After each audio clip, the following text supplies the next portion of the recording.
विजयादशमी के पावन पर्व पर मध्य प्रदेश के रीवा जिले के सलबारा में श्री राजपूत करणी सेना एक्स आर्मी ब्रिगेड महारानी कुंदन कुमारी समिति तथा समाज सेवी रितेश सिंह चंदेल उर्फ रीमी के विशेष संयुक्त तत्वाधान में भव्य शस्त्र पूजन महोत्सव का आयोजन हुआ। ऐतिहासिक परंपरा को जीवंत करने के लिए हजारों की संख्या में समाज के युवा, महिलाएं, बुजुर्ग और बच्चे एकत्रित हुए। आयोजन स्थल पर जय भवानी जय राजपुताना के गगनभेदी नारे गूंज उठे और वातावरण शौर्य व उत्साह से भर गया। कार्यक्रम में रहे विशेष अतिथि रीवा रियासत के युवराज दिव्यराज सिंह, कुंवर कपिध्वज, भैया साहब ताला हाउस, वरिष्ठ समाज सेवी मान सिंह ताला कोठी रीवा, लाल बहादुर सिंह ब्लॉक अध्यक्ष रायपुर करचुलियान, मानवेंद्र सिंह नीरज रामपुरवा हाउस, पूर्व सैनिक संगठन और एक्स आर्मी ब्रिगेड करणी सेना के पदाधिकारी, करणी सेना के संभाग अध्यक्ष प्रशांत सिंह रिल्लू, जिला अध्यक्ष भास्कर सिंह मोनू, अन्य समाज सेवी व पदाधिकारी सभी अतिथियों ने शस्त्र पूजन कर राजपूत परंपरा और संस्कृति को नमन किया। भैया साहब ताला हाउस का विशेष संदेश। इस अवसर पर भैया साहब ताला हाउस ने समाज और सर्व समाज को प्रेरक संदेश दिया। उन्होंने कहा, राजपूत सदैव सर्व समाज और अपने देश के लिए समर्पित रहा है। हमारा इतिहास स्वर्ण अक्षरों में लिखा गया है। आज विजयादशमी के दिन अभी सभी को अपनी बुराइयों का त्याग करना चाहिए और बच्चों को शिक्षा की ओर अग्रसर करना चाहिए। यही हमारे समाज और देश को विकसित व सशक्त बनाएगा। गौरवशाली विरासत का प्रतीक। वक्ताओं ने एक स्वर में कहा कि शस्त्र पूजन केवल परंपरा नहीं बल्कि यह हमारे आत्मसम्मान, साहस और संस्कृति जीवित पहचान है। आयोजन स्थल पर वातावरण अद्भुत था, जहां शौर्य, परंपरा और सांस्कृतिक धरोहर का संगम देखने को मिला। यह आयोजन न केवल राजपूत समाज की शौर्यपूर्ण परंपरा का प्रतीक बना बल्कि सर्व समाज को शिक्षा, त्याग और देशभक्ति का संदेश भी दे दिया। आप देख रहे हैं सौगंधरा की न्यूज में यज्ञ प्रताप सिंह। इस खबर के साथ खबर मध्य प्रदेश के रीवा जिले के, जहां पर आज दशहरा विजयदशमी के दिन यहां पर सिलपरा पर शस्त्र पूजन का आयोजन किया गया है। आपको बता दें, आदिकाल से हमारे देश में राजपूतों का शासन रहा है और राजपूत अपने ताकत, क्षमता और अपने सहज स्वभाव के लिए जाने जाते हैं। राजपूत सदैव सर्व समाज के लिए काम किया है और निरंतर हर समाज को आगे बढ़ाने का प्रयास किया है। आज के परिवेश में जिस तरह से जब से हमारे देश में राजनीतिक पार्टियों का उत्थान हुआ तो राजपूत शासन टूटे, राज्य टूट गई, लेकिन राजपूतों का वर्चस्व और इतिहास आज भी इतिहास के पन्नों में अंकित है। लगातार राजपूत समाज को कहीं न कहीं राजनीतिक पदों पर उपेक्षा किए जाने के कारण अब राजपूत समाज को यहाँ पर एकत्रित होना और अपनी पुरानी सभ्यता को बनाए रखना, अपनी नई पीढ़ी को नई पहचान देने के लिए जिस तरह से अलग हर जगह नए नए प्रोग्राम किए जाते हैं, वो शायद काबिले तारीफ है। राजपूत का वर्णन इतिहास में अंकित है। किसी के कहने पर ना वो घटाया जा सकता है न बढ़ाया जा सकता है। हमारे साथ में बहुत सारे गणमान्य यहाँ पे व्यक्ति हैं। सबसे पहले वरिष्ठ हमारे साथ में मान सिंह दाऊ साहब हैं। मैं उनसे बात करना चाहूंगा कि आज का जो भव्य प्रोग्राम रहा यहाँ पर, जिस तरह से राजपूत समाज को लेकर सब लोग एकत्रित, विजयदशमी है, राजपूत सदैव सर्व समाज के लिए काम किया है। आपका संदेश आज के युवाओं के लिए क्या है?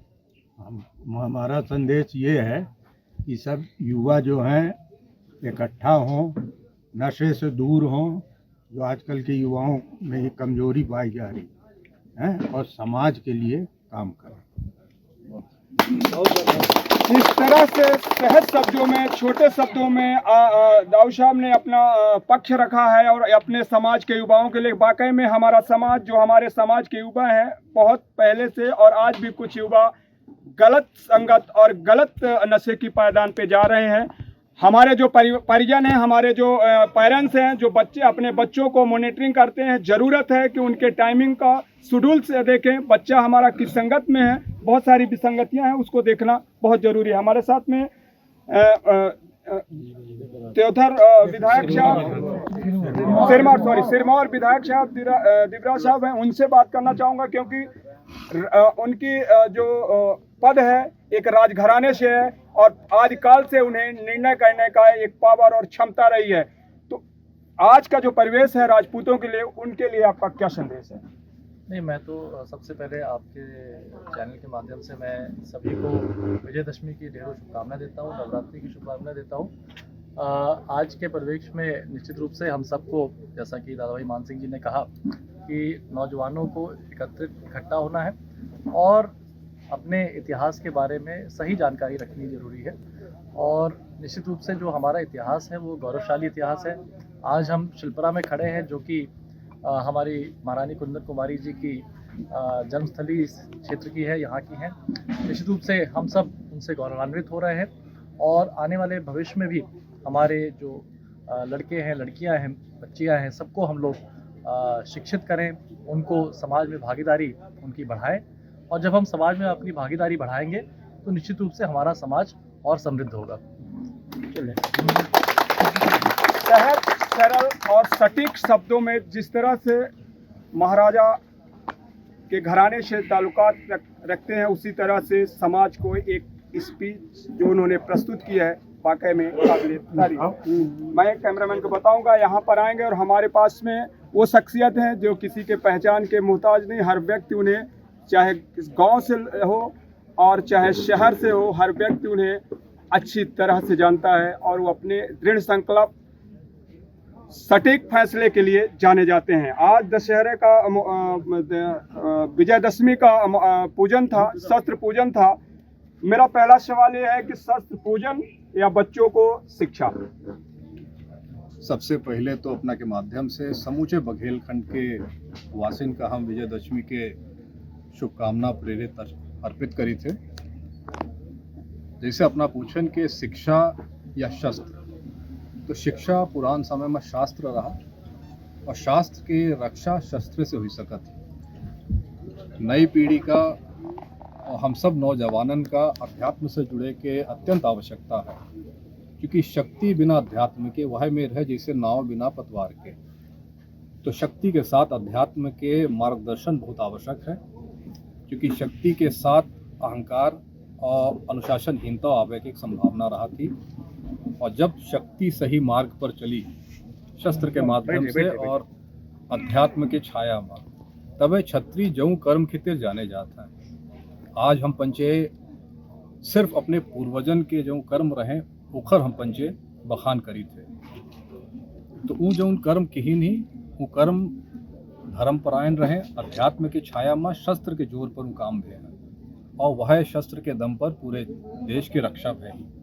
आज तक हम पंचे वो चीज़ पर गर्व करी थे।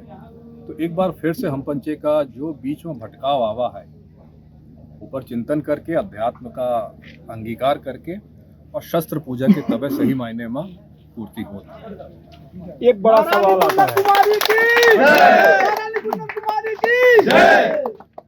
श्रवण समाज को एक सबसे बड़ा सवाल और सबसे बड़ा संकट घेर के रखा हुआ है। जो हमारे युवा हैं, हमारे बच्चे हैं, जो बड़े बड़े संस्थानों में शिक्षा ग्रहण करते हैं और जब वो किसी बड़ी पायदान पर वो एग्जाम देने पहुंचते हैं तो 90 पॉइंटों के चक्कर में पीछे हट जाते हैं। आरक्षण जिस तरह से हमारे समाज को बैकफुट पर कर रहा है, उस पर आपकी क्या टिप्पणी? देखिए, आरक्षण तो यदि देखा जाए तो बहुत पौराणिक है।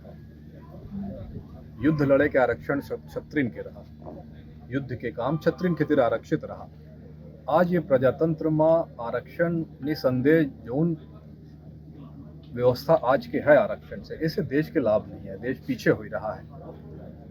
एक लड़ाई हम पंचे का लड़े चाहिए कि आरक्षण के ऐसा आर्थिक व्यवस्था पर आरक्षण होए जिससे हर समाज में आर्थिक रूप से पिछड़े लोगन का एक लाभ मिले। लेकिन एक बार फिर एक बादो हम ये कहा कि छत्री हमेशा त्याग खितिर जाना का है। छत्री कबो परिणाम खितिर नहीं सोचिन, छत्री कबो लालसा में नहीं रहे।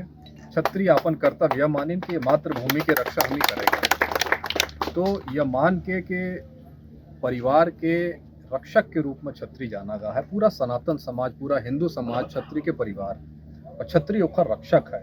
हम पंचे का अगर आरक्षण कम मिला है, बेसी मिला है, ये पर ज़्यादा अपने ऊपर प्रभाव ना लेके अपने कर्म, अपने धर्म पर हम पंचे अडिग रही और सर्व समाज के सेवा का प्राथमिकता से लेके आगे बढ़ी। यह छत्री समाज के हमारे ख्याल से परम कर्तव्य है।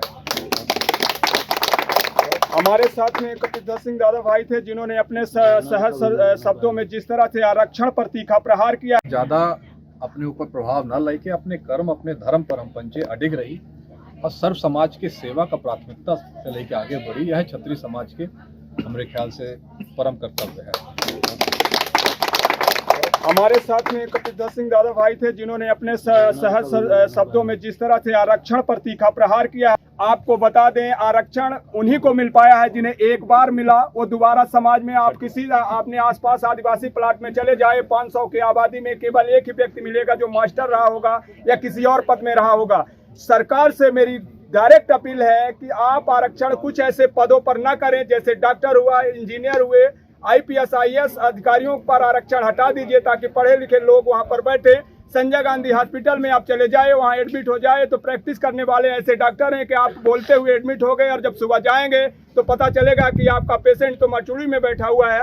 लेकिन इन सब चीज़ों को सरकार को सोचना होगा, क्योंकि वोट बैंक की राजनीति में सरकार कहीं न कहीं अपनी आंख में पट्टी बांध कर धृतराष्ट्र बन गई है और सरकार को सोचना होगा। मैं यज्ञ प्रताप सिंह, ग्राउंड रिपोर्ट 0, सिलपरा। जय हिंद, जय भारत।